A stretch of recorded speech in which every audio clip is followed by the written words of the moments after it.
ಎಲ್ಲರಿಗೂ ನಮಸ್ಕಾರ. ಈ ಒಂದು ವಿಡಿಯೋದಲ್ಲಿ ನಾವು 5 ಇಯರ್ ಪ್ಲಾನ್ಸ್ ಬಗ್ಗೆ ನೋಡೋಣ. ಎಲ್ಲ ಎಕ್ಸಾಮಲ್ಲೂ ಇಟ್ ಮೇ ಬಿ SSC ಆಗಿರ್ಬೋದು, NTPC ಆಗಿರ್ಬೋದು, ಅಥವಾ IB ಆಗಿರ್ಬೋದು, ಯಾವುದೇ ಒಂದು ಸೆಂಟ್ರಲ್ ಗೌರ್ಮೆಂಟ್ ಎಕ್ಸಾಮ್ ತೊಗೊಂಡ್ರು, ಇವನ್ ನಮ್ಮ ಸ್ಟೇಟ್ ಎಕ್ಸಾಂಪಲ್ದು KPSC ನೆಟ್ಸೋ ಎಕ್ಸಾಮಲ್ಲೂ ಅಷ್ಟೇ 5 ಇಯರ್ ಪ್ಲಾನ್ಸ್ ಮೇಲೆ ಇಂದು ಇಂಪಾರ್ಟೆಂಟ್ ಕ್ವಶನ್ಸ್, ಯಾಕಂದರೆ ಅದೊಂದು ಇಂಪಾರ್ಟೆಂಟ್ ಟಾಪಿಕ್ಕು. ಸೊ ಹಾಗಾಗಿ ಅದ್ರ ಮೇಲೆ ಒಂದು ಕ್ವಶನ್ ಆದರೂ ಇದ್ದೇ ಇರುತ್ತೆ. ಮತ್ತು ಈಗ ನಡೀತಿರೋ GD ಎಕ್ಸಾಮ್ಸ್ ಮೇಲೂ ಅಷ್ಟೇ ಪಕ್ಕಾ ಒಂದು ಕ್ವಶನ್ಸ್ ಇದ್ದೇ ಇರುತ್ತೆ. SSC ಸೆಂಟ್ರಲ್ ಗೌರ್ಮೆಂಟಲ್ಲಿ 5 ಇಯರ್ ಪ್ಲಾನ್ಸ್ ಮೇಲೆ ಯಾವುದೇ ಕ್ವಶನ್ ಪೇಪರ್ ಇಲ್ಲೇ ಇಲ್ಲ. ಓಕೆನಾ? ಸೊ ಹೀಗಾಗಿ 5 ಇಯರ್ ಪ್ಲಾನ್ಸ್ ಒಂದು ಇಂಪಾರ್ಟೆಂಟ್ ಟಾಪಿಕ್ ಆಗುತ್ತೆ. ನಾವು ಸ್ಟೆಪ್ ಬೈ ಸ್ಟೆಪ್ಪು ಒಂದು ಸಲ ಓದ್ಬಿಟ್ರೆ ಸಾಕು. ಅಂದರೆ ಒಂದು ಸಲ ನಾವು ಓದಿದ್ರೆ ಎಲ್ಲ ಥರನೂ ಕವರ್ ಮಾಡಬೇಕು, ನಾವು ಎಲ್ಲೂ ಬಿಡಬಾರ್ದು ಆ ಟಾಪಿಕ್ನ. ಯಾವುದೇ ಥರ ಒಂದು ಇನ್ಕಂಪ್ಲೀಟ್ ಟಾಪಿಕ್ ಆಗಬಾರ್ದು. ಒಂದು ಸಲ ಮಾಡಿದ್ರೆ ಅದು ನೆಕ್ಸ್ಟ್ ಟೈಮ್ ನಾವು ರಿವಿಷನ್ಗೆ ಹೋಗಬೇಕು, ಮತ್ತೆ ಈ ಪಾಯಿಂಟ್ ಮಿಸ್ ಆಯಿತು, ಆ ಪಾಯಿಂಟ್ ಮಿಸ್ ಆಯಿತು ಅಂತ ನಾವು ನೋಡೋದು ಬೇಡ. ಒಂದೇ ಸಲ ಎಲ್ಲ ರೌಂಡ್ ಆ್ಯಂಗಲಿಂದನೂ ನಾವು ಒಂದು ಇನ್ಫಾರ್ಮೇಷನ್, ಕಾನ್ಸೆಪ್ಟ್ ಕ್ಲಾರಿಟಿನ ತಿಳ್ಕೊಳ್ಳೋಣ. Okay, coming to the point, ಈ 5 ಇಯರ್ ಪ್ಲ್ಯಾನ್ಸು, 5 ಇಯರ್ ಪ್ಲ್ಯಾನ್ ಅನ್ನೋ ಕಾನ್ಸೆಪ್ಟು ಯಾವಾಗ ಬಂತು, ಯಾವಾಗ ಇದ್ರ ಒರಿಜಿನ್ ಯಾವಾಗ ಆಯಿತು ಅಂತ ನಾವು ಫಸ್ಟು ತಿಳ್ಕೊಳ್ಳೋಣ. ಬಿಫೋರ್ ಇಂಡಿಪೆಂಡೆನ್ಸ್ಗಿಂತ ಮುಂಚೆ ಇನ್ ದ ಇಯರ್ 1938 ನಾವು ನ್ಯಾಷನಲ್ ಪ್ಲ್ಯಾನಿಂಗ್ ಕಮಿಟಿನ ಫಾರ್ಮ್ ಮಾಡ್ತೀವಿ. ಓಕೆನಾ? ಯಾರು ಈ ಒಂದು ನ್ಯಾಷನಲ್ ಪ್ಲ್ಯಾನಿಂಗ್ ಕಮಿಟಿನ ಫಾರ್ಮ್ ಮಾಡೋದಂತಂದರೆ it's none other than our Subhash Chandra Bose ಅವರು. ಓಕೆನಾ? ಸುಭಾಷ್ ಚಂದ್ರ ಬೋಸ್ ಅವ್ರು ಏನು ಮಾಡ್ತಾರೆ, ಈ ಒಂದು ಪ್ಲ್ಯಾನಿಂಗ್ ಕಮಿಟಿನ ಫಾರ್ಮ್ ಮಾಡ್ತಾರೆ. ಇದಕ್ಕೆ ಫಸ್ಟ್ ಚೇರ್ಮನ್ ಯಾರಾಗಿರ್ತಾರೆ, our first prime minister Jawaharlal Nehru ಅವರು ಫಸ್ಟು ಚೇರ್ಮನ್ ಆಗಿರ್ತಾರೆ. ಓಕೆ, ಈ ಒಂದು ನ್ಯಾಷನಲ್ ಪ್ಲ್ಯಾನಿಂಗ್ ಕಮಿಟಿಯಲ್ಲಿ ನಮ್ಗೆ ಏನು ಹೇಳುತ್ತೆ ಅಂದರೆ, ಏನು ಅದ್ರ ಥೀಮ್ ಅಂತಂದರೆ, ನಮ್ಮ ಇಂಡಿಯಾಗೆ ಒಂದು ನ್ಯಾಷನಲ್ ಪ್ಲ್ಯಾನ್ ಇರಬೇಕು, ನಾವು ಅದನ್ನು ಅಚೀವ್ ಮಾಡಬೇಕು ಅಂತ ಒಂದು ಕಾನ್ಸೆಪ್ಟು ಇಲ್ಲಿಂದ ಒರಿಜಿನ್ ಆಗುತ್ತೆ. ಅದಾದಮೇಲೆ ಎಷ್ಟೊಂದು ಪ್ಲ್ಯಾನ್ಸ್ ಬರುತ್ತೆ, ಸರ್ವೋದಯ ಪ್ಲ್ಯಾನ್ ಬರುತ್ತೆ, ಗಾಂಧಿಯನ್ ಪ್ಲ್ಯಾನ್ ಬರುತ್ತೆ. ಆಫ್ಟರ್ ಇಂಡಿಪೆಂಡೆನ್ಸ್ 1947 ನಂತರ ಏನಾಗುತ್ತೆ, ಇನ್ ದ ಇಯರ್ 1950 ಪ್ಲ್ಯಾನಿಂಗ್ ಕಮಿಷನ್ನ ಸೆಟಪ್ ಮಾಡ್ತಾರೆ. ಪ್ಲ್ಯಾನಿಂಗ್ ಕಮಿಷನ್ನು ಈ ಒಂದು 5 ಇಯರ್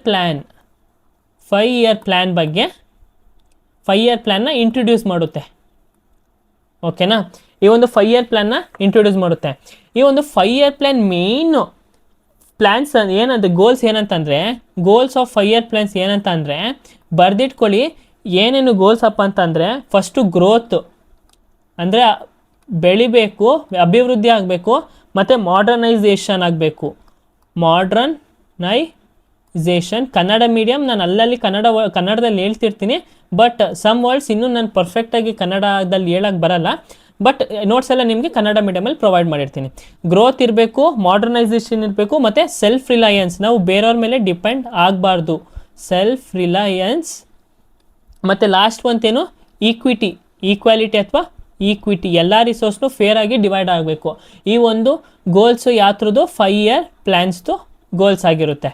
ಓಕೆನಾ? ಸೊ ನಮಗೆ 5 ಇಯರ್ ಪ್ಲ್ಯಾನ್ಸ್ ಎಲ್ಲಿ ಒರಿಜಿನೇಟ್ ಆಯ್ತು ಅಂತ ಗೊತ್ತು, ಎಲ್ಲಿಂದ ನ್ಯಾಷನಲ್ ಪ್ಲ್ಯಾನಿಂಗ್ ಕಮಿಟಿಯಿಂದ ಒರಿಜಿನ್ ಆಗಿದ್ದು, ಒಂದು ಪ್ಲ್ಯಾನ್ ಇಟ್ಕೋಬೇಕಂತ. ಮತ್ತು ಪೋಸ್ಟ್ ಇಂಡಿಪೆಂಡೆನ್ಸ್, ನಮಗೆ ಸ್ವತಂತ್ರ ಸಿಕ್ಕ ನಂತರ ಪ್ಲ್ಯಾನಿಂಗ್ ಕಮಿಷನ್ ಅವರು 5 ಇಯರ್ ಪ್ಲ್ಯಾನ್ಸ್ ಅಂತ ಒಂದು ತೊಗೊಬರ್ತಾರೆ. ಸೊ ಅದಕ್ಕೋಸ್ಕರನೇ 1951 ಮೊದಲನೇ 5 ಇಯರ್ ಪ್ಲ್ಯಾನು ಸ್ಟಾರ್ಟ್ ಆಗುತ್ತೆ, 1951 1956ವರೆಗೂ. ಸೊ ಈಗ ಒನ್ ಬೈ ಒನ್ ನಾವು ಎಲ್ಲ ಥರ ಯಾವ್ಯಾವ 5 ಇಯರ್ ಪ್ಲ್ಯಾನ್ಸಲ್ಲಿ ಏನೇನಾಯಿತು, ಇಂಪಾರ್ಟೆಂಟ್ ಫ್ಯಾಕ್ಟ್ಸ್ ಏನೇನಾಯ್ತು ಅಂತ ನಾವು ನೋಡೋಣ. ಸೊ ಇಲ್ಲಿ ನಾನು ಕನ್ನಡ ಮೀಡಿಯಮ್, ಇಂಗ್ಲೀಷ್ ಮೀಡಿಯಮ್ ಇಬ್ಬರಿಗೂ ನೋಟ್ಸ್ ಕೊಟ್ಟಿದ್ದೀನಿ. ಕನ್ನಡ ಮೀಡಿಯಮ್ ಅವರು ಕನ್ನಡನ ಮೇಲೆ ಕಾನ್ಸಂಟ್ರೇಟ್ ಮಾಡಿ ಓದ್ಕೋಬೋದು, ಇಂಗ್ಲೀಷ್ ಮೀಡಿಯಮ್ ಅವರು ಇಂಗ್ಲೀಷ್ ಮಾಡ್ಬೋದು. ನಾನು ಹೇಳ್ಬೇಕಾದ್ರೆ ಬೈಲ್ಯಾಂಗ್ವಲಲ್ಲಿ 2 ಥರಗೂ ಹೇಳ್ತೀನಿ. ಫಸ್ಟ್ 5 ಇಯರ್ ಪ್ಲ್ಯಾನ್ ಯಾತ್ರ ಮೇಲೆ ಇಂದ ಇಯರ್ ಯಾವಾಗ ಇತ್ತು, ಡ್ಯೂರೇಷನು 1951 1956 ಗಂಟ. ಓಕೆನಾ? Date importants, first 1 to 6 5 year plan ಗಂಟ ಡೇಟ್ಸ್ ಇಂಪಾರ್ಟೆಂಟು. ನೆಕ್ಸ್ಟು ಇದ್ರ ಫೋಕಸ್ ಏನಾಗಿತ್ತು, ಅಗ್ರಿಕಲ್ಚರು, ಇರಿಗೇಷನ್ ಫೀಲ್ಡ್, ಅಂದರೆ ಪ್ರೈಮರಿ ಸೆಕ್ಟರ್ ಮೇಲೆ ಇದ್ರ ಫೋಕಸ್ಸು ಜಾಸ್ತಿ ಇತ್ತು. ಯಾರು ಇದನ್ನು ಪ್ರೆಸೆಂಟ್ ಮಾಡಿದ್ದು, our first prime minister Jawaharlal Nehru. ಓಕೆನಾ? KN ರಾಜ್ ಅವರು ಒಂದು ಸ್ಟೇಟ್ಮೆಂಟ್ ಕೊಡ್ತಾರೆ, ಒಂದು ಅಪ್ರೋಚ್ ಕೊಡ್ತಾರೆ. ಏನಂದರೆ, ಹ್ಯಾಸ್ಟನ್ ಸ್ಲೋಲಿ ಅಂತ, ನಿಧಾನವಾಗಿ ನಾವು ಒಂದು ಡೆವಲಪ್ಮೆಂಟ್ ಕಡೆಗೆ ನಾವು ಒಂದು ರೀಚ್ ಆಗಬೇಕು ಅಂತ. ಓಕೆನಾ? ಈ ಒಂದು KN ರಾಜ್ ಇದೊಂದು ಸ್ಟೇಟ್ಮೆಂಟ್ ಬೇಸ್ ಕ್ವಶನಲ್ಲಿ ಕೇಳ್ಬೋದು, ಹೂ ಗೇವ್ ದಿಸ್ ಸ್ಟೇಟ್ಮೆಂಟ್ ಅಂತ. ನೆನ್ಪಿಟ್ಕೊಳ್ಳಿ, KN ರಾಜ್ ಅವರು. ಓಕೆ, ಮತ್ತು ಈ ಒಂದು ಪ್ಲ್ಯಾನು, ಈ ಒಂದು ಫಸ್ಟು 5 ಇಯರ್ ಪ್ಲ್ಯಾನು ಯಾರ ಒಂದು ಮಾಡೆಲ್ ಮೇಲೆ ಆಗಿತ್ತು, ಹರಾಡ್ ಡೊಮರ್ ಮಾಡೆಲ್ ಮೇಲೆ ಡಿಪೆಂಡ್ ಆಗಿತ್ತು. ಅಂದರೆ ಅವರೇ ಈ ಒಂದು ಮಾಡೆಲ್ನ ಕೊಟ್ಟಿದ್ದು. ಈ 5 ಇಯರ್ ಪ್ಲ್ಯಾನಲ್ಲಿ ಒಂದು ಮೇಜರ್ ಪ್ರಾಜೆಕ್ಟ್ಸ್ ಅಂತ ಬರುತ್ತೆ. ಯಾವ್ದು ನಾವು ಮೊನ್ನೆ ಏನರ ಮೇಲೆ ಫೋಕಸ್ ಮಾಡ್ತೀವಿ, ಅಗ್ರಿಕಲ್ಚರ್ ಮೇಲೆ ಫೋಕಸ್ ಮಾಡ್ತೀವಿ. ಈಗ ಅಗ್ರಿಕಲ್ಚರ್ ಮಾಡೋಕ್ಕೆ ನಮಗೆ ನೀರು ಬೇಕಲ್ವಾ, ಸೊ ಇರಿಗೇಷನ್ ಪ್ರಾಜೆಕ್ಟ್ಸ್ನ ನಾವು ಇಂಟ್ರೊಡ್ಯೂಸ್ ಮಾಡ್ತೀವಿ. ಯಾವುದು ಬಾಕ್ರಾ ನಂಗಲ್ ಡ್ಯಾಮ್ನ ಅಣೆಕಟ್ಟನ್ನ ಕಟ್ತೀವಿ. ಓಕೆ, ಯಾವೊಂದು ರಿವರ್ ಮೇಲೆ? ಸತ್ಲಜ್ ರಿವರ್ ಮೇಲೆ ಈ ಬಾಕ್ರಾ ನಂಗಲ್ ಡ್ಯಾಮ್ನ ಕಟ್ತೀವಿ. ಮತ್ತು ಡ್ಯಾಮೋದರ್ ವ್ಯಾಲಿ ಪ್ರಾಜೆಕ್ಟ್ನ ಇಂಟ್ರೊಡ್ಯೂಸ್ ಮಾಡ್ತೀವಿ. ಹೀರಾಕುಡ್ ಡ್ಯಾಮ್ ಯಾವೊಂದು ರಿವರು? ಮಹಾನದಿ ರಿವರ್ ಮೇಲೆ. ಓಕೆ, ಮತ್ತು ಇಲ್ಲೊಂದು ಪಾಯಿಂಟ್ ಮಿಸ್ ಆಗಿದೆ, ಬರ್ಕೊಳ್ಳಿ. ನಾಗಾರ್ಜುನ ಸಾಗರ್ ಡ್ಯಾಮ್ನ ಬಿಲ್ಡ್ ಮಾಡ್ತೀವಿ. ನಾಗಾರ್ಜುನ ಸಾಗರ್ ಡ್ಯಾಮ್ನು ಈ ಒಂದು 5 ಇಯರ್ ಪ್ಲಾನಲ್ಲೇ ನಾವು ಬಿಲ್ಡ್ ಮಾಡ್ತೀವಿ. ಓಕೆನಾ. ಮತ್ತು 5 IITsಗಳನ್ನು ಇಂಡಿಯನ್ ಇನ್ಸ್ಟಿಟ್ಯೂಟ್ ಆಫ್ ಟೆಕ್ನಾಲಜಿಗಳನ್ನು ನಾವು ಎಸ್ಟಾಬ್ಲಿಷ್ ಮಾಡ್ತೀವಿ. ಯಾವೊಂದು ಇಯರಲ್ಲಿ? First 5 year ಪ್ಲಾನಲ್ಲಿ. ಓಕೆನಾ. ಗ್ರೋತ್ ರೇಟ್ ಎಷ್ಟು? 2.1%. ಬಟ್ ನಾವು ಎಷ್ಟು ಅಚೀವ್ ಮಾಡಿದ್ವಿ? 3.6%. ಅಂದರೆ ನಾವು ಅಂದ್ಕೊಂಡಿದ್ಗಿಂತ ಜಾಸ್ತಿನೇ ಅಚೀವ್ಮೆಂಟ್ ಮಾಡಿದ್ದೀವಿ. ಸೊ ಈ ಒಂದು 5 ಇಯರ್ ಪ್ಲಾನು ಫಸ್ಟ್ 6 ನಾನು ಹೇಳಿದ್ವಲ್ಲ, ಸಖತ್ ಇಂಪಾರ್ಟೆಂಟ್ ಆಗುತ್ತೆ. ಎಲ್ಲ ಒಂದು ಫ್ಯಾಕ್ಟ್ನು ನಾವು ನೆನ್ಪಿಟ್ಕೋಬೇಕು with date. Next, coming to the second 5 year plan, it is based on the PC Mahalanobis plan. ಓಕೆನಾ. PC Mahalanobis plan. ಈ ಒಂದು ಹುಟ್ಟಿದ ದಿನನ ನಾವೇನಂತ ಕರಿತೀವಿ? ಸ್ಟ್ಯಾಟಿಸ್ಟಿಕ್ಸ್ ಡೇ ಅಂತ ನಾವು ಕರಿತೀವಿ. ಓಕೆನಾ. PC ಮಹಲ್ನೋಬಿಸ್ ಪ್ಲಾನ್ ಅಂತ ಕರಿತೀವಿ. ಯಾವೊಂದು ಸೆಕೆಂಡ್ 5 ಇಯರ್ ಪ್ಲಾನು, ಯಾವೊಂದು 5 ಇಯರ್ ಪ್ಲಾನ್ ಅಂದರೆ ಸೆಕೆಂಡ್ 5 ಇಯರ್ ಪ್ಲಾನ್ನ PC ಮಹಲ್ನೋಬಿಸ್ ಮಾಡೆಲ್ ಅಂತ ನಾವು ಕರಿತೀವಿ. ಸೆಕೆಂಡು ಮತ್ತು ಇದ್ರ ಡ್ಯೂರೇಷನ್ ನೋಡೋದಾದರೆ 1956 1961 ಏನದ್ರ ಮೇಲೆ ಫೋಕಸ್ ಮಾಡುತ್ತೆ? ರ್ಯಾಪಿಡ್ ಇಂಡಸ್ಟ್ರಿಯಲೈಸೇಷನು. ಆದರೆ ಫಸ್ಟ್ 5 ಇಯರ್ ಪ್ಲಾನ್ ಏನು? ಇಟ್ ಈಸ್ ಫೋಕಸ್ಡ್ ಆನ್ ಕೃಷಿ ಮೇಲೆ ಫೋಕಸ್ ಮಾಡಿದ್ರೆ, ಸೆಕೆಂಡ್ 5 ಇಯರ್ ಪ್ಲಾನು ಇಂಡಸ್ಟ್ರೀಸ್ ಬಗ್ಗೆ, ಕೈಗಾರೀಕರಣ ಬಗ್ಗೆ ಮೇಲೆ ಫೋಕಸ್ ಮಾಡುತ್ತೆ. ಓಕೆನಾ. ನಾನು ಮೊದಲೇ ಹೇಳಿದೆ ಏನದ್ರ ಮೇಲೆ ಇದು ಜಾಸ್ತಿ ಎಂಫಸಿಸ್ ಮಾಡುತ್ತೆ ಅಂತಂದರೆ ಪಬ್ಲಿಕ್ ಸೆಕ್ಟರ್ ಇಂಡಸ್ಟ್ರೀಸ್, ಯಾವುದು ಸ್ಟೀಲ್ ಆಗಿರ್ಬೋದು, ಪವರ್ ಇಂಡಸ್ಟ್ರೀಸ್ ಆಗಿರ್ಬೋದು, ಮಷಿನ್ ಟೂಲ್ಸ್. ಓಕೆನಾ. ಮತ್ತು ನಾವು ಈ ಒಂದು ಇಂಡಸ್ಟ್ರೀಸ್ ಮೇಲೆ ಫೋಕಸ್ ಮಾಡ್ತಿದ್ದಾಗ ಒಂದು ಮೇಜರ್ ಸ್ಟೀಲ್ ಪ್ಲ್ಯಾಂಟ್ಸ್ಗಳನ್ನ, ಪ್ರಮುಖ ಸ್ಟೀಲ್ ಪ್ಲ್ಯಾಂಟ್ಸ್ಗಳನ್ನ ನಾವು ಬಿಲ್ಡ್ ಮಾಡ್ತೀವಿ. ಯಾವುದು? ಬಿಲೈ ಸ್ಟೀಲ್ ಪ್ಲ್ಯಾಂಟ್ ಆಗಿರ್ಬೋದು, ರೌರ್ಕೆಲಾ ಸ್ಟೀಲ್ ಪ್ಲ್ಯಾಂಟ್ ಎಲ್ಲಿ? ಒಡಿಶಾದಲ್ಲಿ ಬಿಲ್ಡ್ ಮಾಡ್ತೀವಿ. ಮತ್ತು ದುರ್ಗಾಪುರ್ ಸ್ಟೀಲ್ ಪ್ಲ್ಯಾಂಟ್ ಆಗಿರ್ಬೋದು, ದುರ್ಗಾಪುರ್ ಸ್ಟೀಲ್ ಪ್ಲ್ಯಾಂಟ್ ಎಲ್ಲಿ? ವೆಸ್ಟ್ ಬೆಂಗಾಲಲ್ಲಿ. ಮತ್ತು ಬಿಲೈ ಸ್ಟೀಲ್ ಪ್ಲ್ಯಾಂಟು ಛತ್ತೀಸ್ಗಢಲ್ಲಿ. ಓಕೆನಾ. ಸೊ ಈ ಒಂದು ನೆನ್ಪಿಟ್ಕೊಳ್ಳಿ, ಮ್ಯಾಥ್ಸ್ ಆಫ್ ಫಾಲೋಯಿಂಗ್ ಕ್ವಶನ್ಸು ಕೊಡ್ಬೋದು. ಓಕೆನಾ. ಬಿಲೈ ಸ್ಟೀಲ್ ಪ್ಲ್ಯಾಂಟ್ ಇಲ್ಲಿ Chhattisgarh, Rourkela steel plant Odisha, Durgapur steel plant West Bengal. ಮತ್ತು ಇಲ್ಲಿ ಒಂದು ಚಾಲೆಂಜಸ್ ಏನೈತೆ ಅಂತಂದರೆ inflation, balance of payment issues. ಈ ಒಂದು ಇನ್ಫ್ಲೇಷನ್ ಬಗ್ಗೆ ನೀವು ನೋಡ್ಕೊಳ್ಳಿ, ಚಾಲೆಂಜಸ್ ಬಗ್ಗೆ ಓದ್ಕೊಳ್ಳಿ. ಮತ್ತು ಗ್ರೋತ್ ರೇಟ್ ಎಷ್ಟು? 4.5. ನಾವು ಅಚೀವ್ಡು 4.27. ಇನ್ನೊಂದು ಸ್ವಲ್ಪ ಅಚೀವ್ ಮಾಡಿದರೆ ಫುಲ್ಲು ಸಕ್ಸಸ್ಫುಲ್ ಆಗಿತ್ತು. But we are near to that. So important questions ಏನು ಕೇಳುತ್ತೆ ಅಂದರೆ ಯಾರೋ ಒಂದು ಮಾಡೆಲ್ ಮೇಲೆ ಮತ್ತು ಏನದ್ರ ಮೇಲೆ ಫೋಕಸ್ ಮಾಡಿತ್ತು, ಮತ್ತು ಮೇಜರ್ ಸ್ಟೀಲ್ ಪ್ಲ್ಯಾಂಟ್ಸ್ ಯಾವುದು. ಓಕೆನಾ. ಇದು ಇಂಪಾರ್ಟೆಂಟಾಗಿ ಎಕ್ಸಾಮಲ್ಲಿ ಕೇಳ್ತಾರೆ. Next, coming to the third 5 year plan, duration ಯಾವುದು? 1961 to 1966. ಈ ಒಂದು 5 ಇಯರ್ ಪ್ಲ್ಯಾನ್ ಇಂಪಾರ್ಟೆಂಟು ಬಿಕಾಸ್ ಈ ಒಂದು ಫೇಸಲ್ಲಿ, ಈ ಒಂದು ಟೈಮಲ್ಲೇ ನಮಗೆ ವಾರ್ ಬರೋದು. ಓಕೆನಾ. ಈ ಟೈಮಲ್ಲಿ ಯಾರು ನಮಗೆ ಪ್ರೈಮ್ ಮಿನಿಸ್ಟರ್ ಆಗಿ ಅಂದರೆ ಲಾಲ್ ಲಜಪತ್ ರಾಯ್ ಅವರು ನಮಗೆ ಪ್ರೈಮ್ ಮಿನಿಸ್ಟರ್ ಆಗಿದ್ದರು. ಓಕೆನಾ. ಈ ಮೇನ್ ಏನರ ಮೇಲೆ ಫೋಕಸ್ ಮಾಡುತ್ತೆ? Self Reliance and balanced growth. ನಾವು ಯಾರ ಮೇಲೂ ಡಿಪೆಂಡ್ ಆಗಬಾರ್ದು. V should B self ರಿಲಯಂಟ್ in agriculture plus industry ಅಂತ. ಆದರೆ ಈ ಒಂದು ಥರ್ಡ್ 5 ಇಯರ್ ಪ್ಲಾನು ಫೇಲ್ ಆಗುತ್ತೆ ಬಿಕಾಸ್ ಡ್ಯೂ ಟು ವಾರ್. ಓಕೆನಾ. ಬಿಕಾಸ್ ಯಾವುದು? ಇಂಡೋಸಿನ್ ವಾರ್ 1962. ಸಿನ್ನೋ ಅಂತಂದರೆ ಚೈನಾ ವಾರು 1962. ಆಮೇಲೆ ಇಂಡೋ ಪಾಕಿಸ್ತಾನ್ ವಾರು 1965. ಓಕೆ. ಆಮೇಲೆ ಡ್ರಾಟ್, ಮರುಭೂಮಿ, ಬರ ಪರಿಸ್ಥಿತಿ ನಮಗೆ ಬಂದ್ಬಿಡುತ್ತೆ. ಸೊ ನಾವು ಮುಂದಿನ ಬರ ಪರಿಸ್ಥಿತಿ ಬರ್ತೇವೆ ಡ್ಯೂ ಟು ಎಲ್ ನೀನೋ ಎಫೆಕ್ಟು ನಾವು ಜಿಯೋಗ್ರಫಿಲಿ ಓದ್ತೀವಿ. ಎಲ್ ನೀನೋ ಅಂದರೆ ಏನು, ಲಾಲಿನೋ ಅಂದರೆ ಏನು ಅಂತ. ಮುಂದಿನ ವೀಡಿಯೋಸಲ್ಲಿ ನಾನು ಅದ್ರ ಬಗ್ಗೆ ನಿಮಗೆ ಕ್ಲಿಯರಾಗಿ ಹೇಳ್ಕೊಡ್ತೀನಿ. ಓಕೆನಾ. ನೋಡಿ, ಈ ಟಾರ್ಗೆಟ್ ಏನಿತ್ತು 5.6 ಇತ್ತು, ಆದರೆ ಇದು ಫೇಲ್ಯೂರ್ ಆಯಿತು ಬಿಕಾಸ್ ಆಫ್ ವಾರ್ ಆಗಿರ್ಬೋದು ಮತ್ತು ಡ್ರಾಟ್ ಕಂಡೀಷನ್ ಇತ್ತು. ಓಕೆನಾ. So third 5 year plan it is a failure plan. Next, ಇದಾದಮೇಲೆ ಪೊಲಿಟಿಕಲ್ ಪಾರ್ಟೀಸ್ ಅಂದರೆ ಈ ಪೊಲಿಟಿಕಲ್ ಇನ್ಸ್ಟೆಬಿಲಿಟಿಯಿಂದ ಈ ಒಂದು ಪ್ಲ್ಯಾನ್ ಹಾಲಿಡೇಸ್ ಆಗಿರುತ್ತೆ. ಓಕೆನಾ. 3 ಆ್ಯನ್ಯುವಲ್. Next plan holidays 1966 1969ವರೆಗೂ. ಯಾಕೆ ಈ ಪ್ಲ್ಯಾನ್ ಹಾಲಿಡೇಸ್ ತೊಗೊಬಂದ್ರು ಅಂದರೆ because of the economic crisis. After the failure of the third 5 year plan. Third 5 year plan ಆದಮೇಲೆ ಎಕನಾಮಿಕ್ ಕ್ರೈಸಿಸ್ ಫೇಸ್ ಮಾಡ್ತೀವಿ, ಅದಕ್ಕೋಸ್ಕರ ಪ್ಲಾನ್ ಹಾಲಿಡೇಸ್ ಅಂತ ನಾವು ಇದು ಮಾಡ್ತೀವಿ. ಇವಾಗ ಇಲ್ಲಿ ಈ ಪ್ಲಾನ್ ಹಾಲಿಡೇಲಿ ನಾವು ಏನು ಫೋಕಸ್ ಮಾಡ್ತೀವಿ ಅಂತಂದರೆ ಎಕಾನಮಿನ ಸ್ಟೆಬಿಲೈಸೇಷನ್ ಮಾಡಬೇಕು, ಓಕೆನಾ, ಅದನ್ನು ಸ್ಟೆಬಿಲೈಸ್ ಮಾಡಬೇಕು. ಮತ್ತು ಮೇನ್ ಪ್ರಿಯಾರಿಟಿ ಏನು ಕೊಡ್ತೀವಿ, ಫುಡ್ ಸೆಕ್ಯೂರಿಟಿಗೆ ಕೊಡ್ತೀವಿ. ಸೊ ಪ್ಲಾನ್ ಆಲ್ರೆಡಿ ಯಾವಾಗ ಬರುತ್ತೆ, ಆಫ್ಟರ್ ಥರ್ಡ್ 5 ಇಯರ್ ಪ್ಲಾನ್ ಅಂತ ನಾವು ನೆನ್ಪಿಟ್ಕೋಬೇಕು. Next coming to the fourth 5 year plan, ಇದೊಂದು ಇಂಪಾರ್ಟೆಂಟ್ ಪ್ಲಾನ್ ಆಗಿರುತ್ತೆ. ಡೇಟ್ ನೆನ್ಪಿಟ್ಕೊಳ್ಳಿ, 1969 74 ಗಂಟ, ಓಕೆನಾ. 1969 ಈ ಡೇಟ್ ಹೇಳುತ್ತೆ ನಮಗೇನು ಒಂದು ಇಂಪಾರ್ಟೆಂಟ್ ಒಂದು ಟೈಮ್ ಅಂತ ಅಂದರೆ 14 banks were nationalised, bank nationalisation, ಓಕೆನಾ. ಯಾರು ಒಂದು ಇಂಟ್ರೊಡ್ಯೂಸ್ ಮಾಡಿದ್ದು, ಇಂದಿರಾ ಗಾಂಧಿ ಅವರು ಇಂಟ್ರೊಡ್ಯೂಸ್ ಮಾಡಿದ್ದು. ಇಂದಿರಾ ಗಾಂಧಿ ಅವರು ಫಸ್ಟು ಯಾವ ಪ್ಲಾನ್ ಇಂಟ್ರೊಡ್ಯೂಸ್ ಮಾಡೋದು ಅಂದರೆ it is fourth 5 year plan. It is based on ಯಾವುದು, ಗಾಡ್ಗಿಲ್ ಫಾರ್ಮುಲಾ, ಓಕೆನಾ. ಆಬ್ಜೆಕ್ಟಿವ್ಸ್ ಏನಂದರೆ growth with stability, important questions ಎಲ್ಲಿ ಕೇಳಿದರೆ ಫೋಕಸಸ್ ಆನ್ ಏನು, ಇದ್ರ 4ನೇ 5 ಇಯರ್ ಪ್ಲ್ಯಾನ್ ಫೋಕಸ್ ಏನಾಗಿತ್ತು ಅಥವಾ ಥೀಮ್ ಏನಾಗಿತ್ತು, ಟಾರ್ಗೆಟ್ ಏನಾಗಿದೆ ಅಂದರೆ growth with stability and self reliance. Next major fact ಯಾವುದು, ಈ ಒಂದು 5 ಇಯರ್ ಪ್ಲಾನಲ್ಲಿ 14 ಬ್ಯಾಂಕ್ಸ್ ವೇರ್ ನ್ಯಾಷನಲೈಸ್. ಆಮೇಲೆ ಯಾರೋ ಒಂದು committee is related to banks ಅಂತಂದರೆ ನರಸಿಂಹನ್ ಕಮಿಟಿ.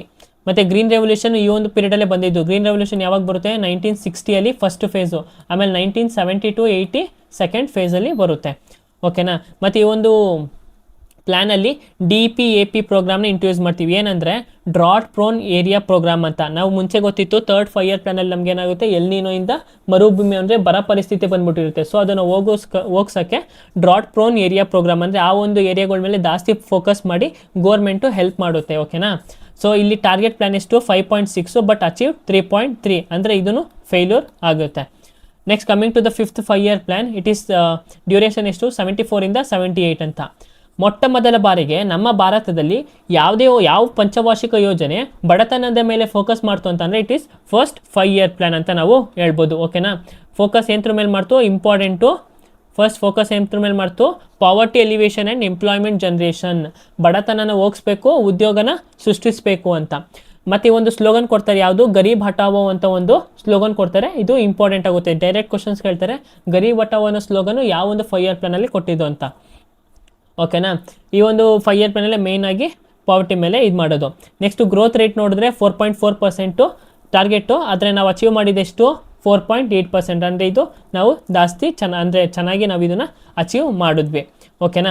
ಇದು ಯಾವಾಗ ಆಯ್ತು ಅಂದರೆ 1978 ಆಗಿದ್ದು. Due to the political change, Congress government ಮತ್ತು ಜನತಾದಳ್ ಗೌರ್ಮೆಂಟ್ ಅಥವಾ ಬೇರೆ ಒಂದು ಪೊಲಿಟಿಕಲ್ ಪಾರ್ಟಿಯಿಂದ ಗೌರ್ಮೆಂಟ್ ಚೇಂಜ್ ಆಗ್ತಿತ್ತು. ಸೊ ಹಾಗಾಗಿ ಒಂದು ಗೌರ್ಮೆಂಟ್ ಹೋಗಿ ಇನ್ನೊಂದು ಗೌರ್ಮೆಂಟ್ ಬಂದರೆ ಪಾಲಿಸೀಸ್ ಚೇಂಜ್ ಆಗ್ತಿರುತ್ತೆ. ಸೊ ಈ ಒಂದು 5 ಇಯರ್ ಪ್ಲಾನಲ್ಲಿಗೆ ಎಂಡ್ ಆಯಿತು. ನೆಕ್ಸ್ಟು ರೋಲಿಂಗ್ ಪ್ಲಾನ್ ಆಗುತ್ತೆ. ಯಾವ ಒಂದು ಇಸ್ವಿಯಲ್ಲಿ 1978 1980ವರೆಗೂ. ಯಾಕೆ ಅಂತ ರೋಲಿಂಗ್ ಪ್ಲಾನ್ ಅಂತ ಕನ್ಸಿಡರ್ ಮಾಡ್ತೇನೆ ಅಂದರೆ, ಈ ಒಂದು ಈಗ ನಾನು ಹೇಳಿದೆ ಗೌರ್ಮೆಂಟ್ ಚೇಂಜ್ ಆಗ್ತಿದ್ರೆ ಅವ್ರ ಪಾಲಿಸೀಸು ಚೇಂಜ್ ಆಗ್ತಿರುತ್ತೆ ಅಂತ. ಮುಂಚೆ ಇದ್ದಿದ್ದು ಗೌರ್ಮೆಂಟ್ 5 ಇಯರ್ ಪ್ಲಾನ್ಸ್ನ ಯೂಸ್ ಮಾಡ್ತಿದ್ರು, ಆದರೆ ಈ ಗೌರ್ಮೆಂಟ್ ಏನು ವರ್ಷಕ್ಕೊಂದ್ಸರಿ ನಾವು ರಿವ್ಯೂನ ಮಾಡ್ತೀವಿ, ನಾವು 5 ಇಯರ್ಸ್ ಒಂದ್ಸರಿ ಮಾಡೋದು ಬೇಡ ಅಂತ ಒಂದು ಕಾನ್ಸೆಪ್ಟ್ನ ತಗೊಬಂತು. ಯಾವುದು, ಜನತಾ ಪಾರ್ಟಿ ಗೌರ್ಮೆಂಟು. ನೋಡಿ, ಅವರು ಪ್ಲ್ಯಾನ್ಸ್ನ ವರ್ಷಕ್ಕೊಂದ್ಸಲಿ ರಿವೈವ್ ಮಾಡ್ತಿದ್ರು. ಆದರೆ ಈ ಒಂದು ಕಾನ್ಸೆಪ್ಟು 1980 ಎಂಡ್ ಆಗೋಯ್ತು ಬಿಕಾಸ್ ಆಫ್ ದ ಮತ್ತೆ ಪೊಲಿಟಿಕಲ್ ಚೇಂಜು. ಈ ಒಂದು ಗೌರ್ಮೆಂಟ್ ಹೋಗಿ ಮತ್ತೆ ಕಾಂಗ್ರೆಸ್ ಗೌರ್ಮೆಂಟೇ ಬಂತು. ಸೊ ಮತ್ತೆ 5 ಇಯರ್ ಪ್ಲಾನ್ಸೇ 6th 5 ಇಯರ್ ಪ್ಲಾನ್ ಆಗಿ ಕಂಟಿನ್ಯೂ ಆಗುತ್ತೆ. ಯಾವಾಗ 1980 84ವರೆಗೂ.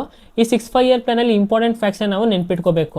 ನಾವು ಏನು ಇದ್ರ ಮೇಲೆ ಫೋಕಸ್ ಮಾಡ್ತೀವಿ ಅಂತಂದರೆ ಮಾಡರ್ನೈಸೇಷನ್, ಎಫಿಷಿಯನ್ಸಿ ಮತ್ತು ಟೆಕ್ನಾಲಜಿನ ಅಪ್ಗ್ರೇಡೇಷನ್ ಮಾಡಬೇಕು, ಓಕೆನಾ. ತಂತ್ರಜ್ಞಾನನ ಅಭಿವೃದ್ಧಿ ಪಡಿಸಬೇಕು ಅಂತ ಒಂದು ಫೋಕಸ್ ಯಾವ ಮೇಲೆ ಮಾಡ್ತೀವಿ, 6th 5 ಇಯರ್ ಪ್ಲಾನಲ್ಲಿ ನಾವು ಇದನ್ನು ಮಾಡ್ತೀವಿ. ಮತ್ತು ಇನ್ಸ್ಟಿಟ್ಯೂಷನ್ನು, ಈ ಒಂದು 6th 5 ಇಯರ್ ಪ್ಲಾನಲ್ಲಿ ಇಂಪಾರ್ಟೆಂಟ್ ಇನ್ಸ್ಟಿಟ್ಯೂಷನ್ ಮಾಡ್ತೀವಿ ಅಂದರೆ ಎಸ್ಟಾಬ್ಲಿಷ್ ಮಾಡ್ತೀವಿ. ಯಾವುದು, ನಬಾರ್ಡ್, NABARD. ಇದು ಸಖತ್ ಇಂಪಾರ್ಟೆಂಟ್ ಆಗುತ್ತೆ. ಎಲ್ಲ ಒಂದು ಎಕ್ಸಾಮ್ಸಲ್ಲಿ ಕ್ವಶನ್ ಕೇಳಿದ್ದಾರೆ. SSC ಡೈರೆಕ್ಟಾಗಿ ನಬಾರ್ಡ್ ಬಗ್ಗೆ ಕ್ವಶನ್ ಕೇಳಿದ್ದಾರೆ. 1982 ಜುಲೈ 12 1982 ನಬಾರ್ಡ್ನ ಎಸ್ಟಾಬ್ಲಿಷ್ ಮಾಡ್ತಾರೆ, ಓಕೆನಾ. ಬೇಸ್ಡ್ ಆನ್ ಯಾರ ರೆಕಮೆಂಡೇಶನ್ ನಬಾರ್ಡ್ನ ಎಸ್ಟಾಬ್ಲಿಷ್ ಮಾಡೋದು, ಬೇಸ್ಡ್ ಆನ್ ಶಿವರಾಮನ್ ಕಮಿಟಿ, ಓಕೆನಾ. ಕಮಿಟಿ ಮೇಲೆ ಕ್ವಶನ್ಸ್ ಇರುತ್ತೆ. Based on Sivaraman committees related to establishment of agriculture credit based bank, rural ಅಂದರೆ ರೀಜನಲ್, ನಬಾರ್ಡ್ ಅಂತ ಕರಿತೀವಿ, ಓಕೆನಾ. ಗ್ರೋತ್ ರೇಟ್ ನೋಡಿ, ಟಾರ್ಗೆಟ್ ನಾವು 5.2 ಮಾಡಿದ್ವಿ, ಆದರೆ ಅಚೀವ್ಡು 5.7, ಅಂದರೆ ಇದು ನಾವು ಸಕ್ಸಸ್ಫುಲ್ ಆಗಿ ಅಚೀವ್ ಮಾಡಿದ್ದೀವಿ ಅಂತ. Next coming to the 7th 5 year plan. 7th 5 year plan date ನೋಡ್ಕೊಳ್ಳಿ, 1985 1980. ಈ ಒಂದು 5 ಇಯರ್ ಪ್ಲಾನ್ ಯಾರೇ ಇಂಟ್ರೊಡ್ಯೂಸ್ ಮಾಡ್ತಾರೆ ಅಂತಂದರೆ, ಇಂಪ್ಲಿಮೆಂಟ್ ಮಾಡ್ತಾರೆ, ರಾಜೀವ್ ಗಾಂಧಿ ಅವರು, ಓಕೆನಾ. ಇಂದಿರಾ ಗಾಂಧಿ ಆದಮೇಲೆ ರಾಜೀವ್ ಗಾಂಧಿ ಅವರು ಇದನ್ನು ಇಂಟ್ರೊಡ್ಯೂಸ್ ಮಾಡ್ತಾರೆ.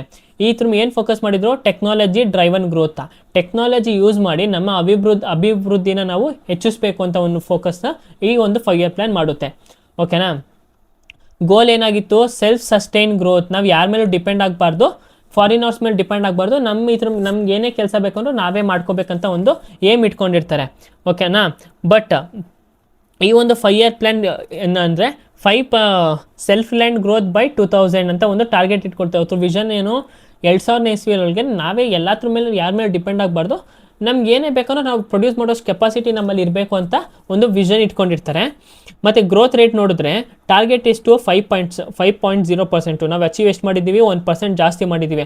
ಅಂದರೆ ಇದು ಸ್ಟ್ರಾಂಗೆಸ್ಟ್ ಪರ್ಫಾರ್ಮೆನ್ಸಿಂದ 5 ಇಯರ್ ಪ್ಲ್ಯಾನ್ಸ್ ಅಂತ ನಾವು ಕರಿಬೋದು. ಓಕೆನಾ. ಯಾವ್ದ್ರ ಮೇಲೆ ಫೋಕಸ್ ಮಾಡುತ್ತೆ, ಟೆಕ್ನಾಲಜಿ ಡ್ರೈವನ್ ಗ್ರೋತ್, ಟೆಕ್ನಾಲಜಿ ಅಭಿವೃದ್ಧಿ ಅಥವಾ ಡೆವಲಪ್ಮೆಂಟ್ ಥ್ರೂ, ಆಯಿತಾ. ಸೊ ಈ ಒಂದು 5 ಇಯರ್ ಪ್ಲ್ಯಾನ್ ಇಂಪಾರ್ಟೆಂಟ್ ಫ್ಯಾಕ್ಟ್ಸು ಇದಾಗಿರುತ್ತೆ. ನೆಕ್ಸ್ಟ್ ಇದಾದಮೇಲೆ ಆ್ಯನ್ಯುವಲ್ ಪ್ಲ್ಯಾನ್ಸ್ನ ಇಂಟ್ರೊಡ್ಯೂಸ್ ಮಾಡ್ತಾರೆ. ಯಾಕೆ ಆ್ಯನ್ಯುವಲ್ ಪ್ಲ್ಯಾನ್ಸ್ನ ಇಂಟ್ರೊಡ್ಯೂಸ್ ಮಾಡ್ತಾರೆ ಅಂತಂದರೆ, ಬಿಕಾಸ್ ಆಫ್ ಎಕನಾಮಿಕ್ ಇನ್ಸ್ಟೆಬಿಲಿಟಿ. ನಾವೇನು ಫೇಸ್ ಮಾಡ್ತೀವಿ, ಬ್ಯಾಲೆನ್ಸ್ ಆಫ್ ಪೇಮೆಂಟ್ ಕ್ರೈಸಿಸ್ ಮತ್ತು ಫಾರಿನ್ ಎಕ್ಸ್ಚೇಂಜ್ ಶಾರ್ಟೇಜಸ್. ಫಾರಿನ್ ಗೂಡ್ಸ್ನ ಬೈ ಮಾಡೋಕ್ಕೆ ನಮ್ಮ ಹತ್ರ ಫಾರಿನ್ ಕರೆನ್ಸಿ ಇರಲಿಲ್ಲ. ಓಕೆನಾ, ನಮ್ಮ ಹತ್ರ ಶಾರ್ಟೇಜ್ ಆಗಿಬಿಟ್ಟಿತ್ತು. ಸೊ ಈ ಒಂದು ಟೈಮಲ್ಲಿ ನಾವು ಆ್ಯನ್ಯುವಲ್ ಪ್ಲ್ಯಾನ್ಸ್ನ ಇಂಟ್ರೊಡ್ಯೂಸ್ ಮಾಡ್ತೀವಿ. ನಮಗೆ ಏನೇನು ಈ ಟೈಮಲ್ಲಿ ಇಶ್ಯೂಸ್ ಇತ್ತು ಅಂತಂದರೆ, ಫಿಸ್ಕಲ್ ಡೆಫಿಸಿಟ್ ಜಾಸ್ತಿ ಇತ್ತು, ಮತ್ತು ಇನ್ಫ್ಲೇಷನ್ನು ಮತ್ತು ಇಂಡಸ್ಟ್ರಿಯಲ್ ಗ್ರೋತ್ ನಮಗೆ ಕಡಿಮೆ ಆಗ್ತಿತ್ತು. ಸೊ ಇದನ್ನೇ ಈ ಬ್ಯಾಲೆನ್ಸ್ ಆಫ್ ಪೇಮೆಂಟ್ ಕ್ರೈಸಿಸ್ನ ನಾವು ಹೋಗ್ಲಿಸೋಕ್ಕೆ ನಾವು ಒಂದು ರಿಫಾರ್ಮ್ನ ತಂದ್ವಿ. ಯಾವುದು, LPG reforms in the year 1991. ಓಕೆನಾ. LPG ಅಂದ್ರೇನು, ಲಿಬರೈಸೇಷನ್, ಪ್ರೈವೇಟೈಸೇಷನ್ ಆ್ಯಂಡ್ ಗ್ಲೋಬಲೈಸೇಷನ್. ಈ ಒಂದು ಆ್ಯನ್ಯುವಲ್ ಪ್ಲ್ಯಾನ್ಸ್ ಯಾರೊಂದು ಅಂಡರಲ್ಲಿ ಇಂಟ್ರೊಡ್ಯೂಸ್ ಆಯಿತು ಅಂತಂದರೆ PV ನರಸಿಂಹರಾವ್. ಓಕೆನಾ. Then prime minister PV Narasimha Rao. ಮತ್ತು ನೋಡೋ ರಿಫಾರ್ಮ್ಸ್ ಯಾವ್ದು ಮಾಡಿದ್ರು, LPG ರಿಫಾರ್ಮ್ಸ್, ನಾನು ಹೇಳ್ದಂಗೆ liberalisation, privatisation, globalisation. Private sector ಇವರು ಈ ಒಂದು ರಿಫಾರ್ಮ್ಸಲ್ಲಿ ಏನು ಇವ್ರ ಉದ್ದೇಶ ಆಗಿತ್ತು ಅಂದರೆ, ಪ್ರೈವೇಟ್ ಸೆಕ್ಟರ್ ಇಂಟ್ರೊಡಕ್ಷನ್ ಅಂದರೆ ಅವ್ರ ರೋಲ್ನ ಇನ್ಕ್ರೀಸ್ ಮಾಡಬೇಕು ನಮ್ಮ ಎಕಾನಮಿಯಲ್ಲಿ, ಮತ್ತು ಪ್ರೈವೇಟ್ ಪಾರ್ಟಿಗಳನ್ನ ಜಾಸ್ತಿ ತರಬೇಕು, ಪ್ರೈವೇಟ್ ಕಂಪನೀಸ್ ಬಿಲ್ಡ್ ಆಗಬೇಕು ಅಂತ ಒಂದು ಟಾರ್ಗೆಟು ಈ ಒಂದು ಆ್ಯನ್ಯುವಲ್ ಪ್ಲ್ಯಾನ್ಸಲ್ಲಿ ಇಟ್ಕೊಂಡಿರ್ತಾರೆ. ನೆಕ್ಸ್ಟ್ 8th 5 ಇಯರ್ ಪ್ಲ್ಯಾನ್ ಯಾಕೆ ಇಷ್ಟೊಂದು ಇಂಪಾರ್ಟೆಂಟ್ ಆಗುತ್ತೆ ಅಂದರೆ, it is the first 5 year plan introduce after the LPG reforms. ಆ ಒಂದು ಉದ್ದೇಶಕ್ಕೆ ಈ 5 ಇಯರ್ ಪ್ಲ್ಯಾನ್ಸ್ ಇಂಪಾರ್ಟೆಂಟ್ ಆಗುತ್ತೆ. ಈ ನೋಡಿ, ಫಸ್ಟ್ ಪ್ಲ್ಯಾನ್ ಆಫ್ಟರ್ 1991 ರಿಫಾರ್ಮ್ಸ್. ಓಕೆನಾ. ಶಿಫ್ಟ್ ಏನಾಯಿತು, ಸೆಂಟ್ರಲೈಸ್ ಪ್ಲ್ಯಾನಿಂಗಿಂದ ಮಾರ್ಕೆಟ್ ಡ್ರೈವನ್ ಗ್ರೋತ್ಗೆ ಶಿಫ್ಟ್ ಆಯಿತು.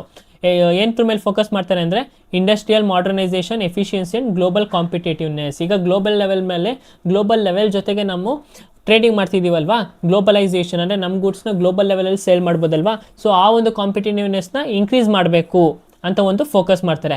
ಗ್ರೋತ್ ರೇಟ್ ನೋಡಿ 5.6% ಮತ್ತು ಅಚೀವ್ಡ್ ಎಷ್ಟು 6.8% ಬಿಕಾಸ್ ಆಫ್ ಯಾವುದು, LPG ರಿಫಾರ್ಮ್ಸ್.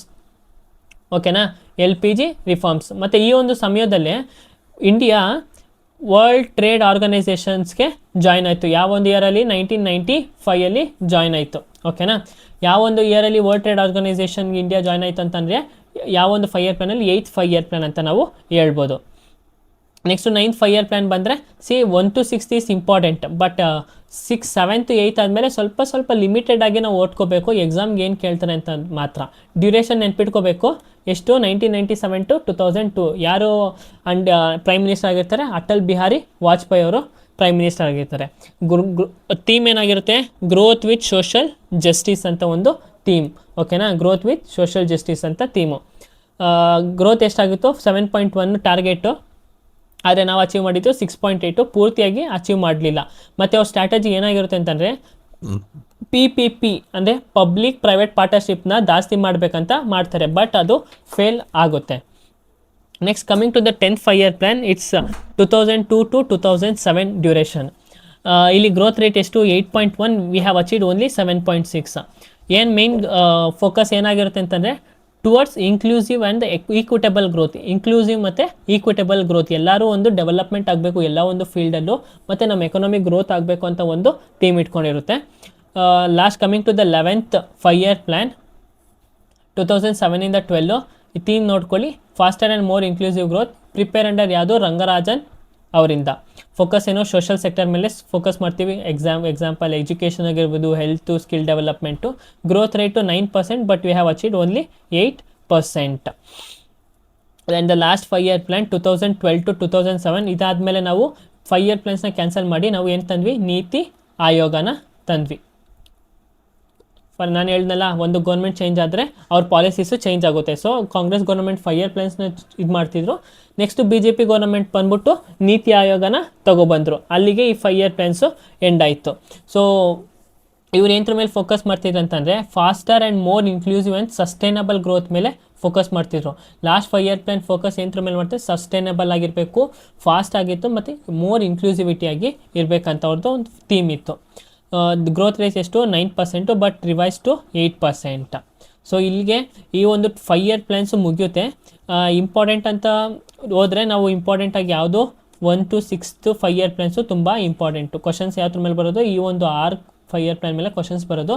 ಈ 6th ಆದಮೇಲೆ ರೇರ್ ಎಲ್ಲೋ ಒಂದು ನಾನು ಹೇಳಿದ್ನಲ್ಲ 1991 ರಿಫಾರ್ಮ್ಸ್ ಆದಮೇಲೆ ಬರುವಂಥ ಕ್ವಶನ್ಸ್ಗಳು ಆ ಥರ ಒಂದು ಬರುತ್ತೆ. So we should be focus more on 1 to 6 5 year plans. ಮತ್ತು ಮೇಜರ್ ಇನ್ಸ್ಟಿಟ್ಯೂಷನ್ಸು, ಈಗ ನಾನು 3rd 5 year ಪ್ಲ್ಯಾನಲ್ಲಿ ಮರ್ತುಬಿಟ್ಟಿದೆ. 3rd 5 year ಪ್ಲ್ಯಾನಲ್ಲಿ ಮೇಜರ್ ಇನ್ಸ್ಟಿಟ್ಯೂಷನ್ಸ್ ಯಾವ್ದ್ಯಾವುದು ಓಪನ್ ಆಗುತ್ತೆ ಅಂತಂದರೆ, ಫುಡ್ ಕೋಆಪರೇಷನ್ ಆಫ್ ಇಂಡಿಯಾ 1964 ಮತ್ತು CACP 1965 ಯೂನಿಟ್ ಟ್ರಸ್ಟ್ ಆಫ್ ಇಂಡಿಯಾನು ಈ ಒಂದು ಟೈಮಲ್ಲೇ ಎಸ್ಟಾಬ್ಲಿಷ್ ಆಗೋದು. ಸೊ ನಾವು ನೆನ್ಪಿಟ್ಕೊಳ್ಳಿ, ಫುಡ್ ಕೋಆಪರೇಷನ್ ಆಫ್ ಇಂಡಿಯಾ ಯಾವೊಂದು 3rd 5 year ಪ್ಲ್ಯಾನ್ ಎಸ್ಟಾಬ್ಲಿಷ್ ಆಯಿತು ಅಂದರೆ it established on 3rd 5 year plan. So ಈ ಒಂದು 5 year ಪ್ಲ್ಯಾನ್ ಟಾಪಿಕ್ ಇಲ್ಲಿಗೆ ಎಂಡ್ ಆಗುತ್ತೆ. Thank you so much everyone. And ಒಂದು ಕ್ವಶನ್ ಪಕ್ಕ ಇರುತ್ತೆ, SSC exam GD, it may be GD, it may be MTS or upcoming CGL, CHSL. ಈ ಒಂದು question ಪಕ್ಕ ಆಗಿರುತ್ತೆ 5 year ಪ್ಲ್ಯಾನ್ಸ್ ಮೇಲೆ. ಮತ್ತು SSC CGL ಮತ್ತು GD CHSL ಅಲ್ಲಿ, CGL ಮತ್ತು CHSL ಅಲ್ಲಿ you will be getting statement based questions.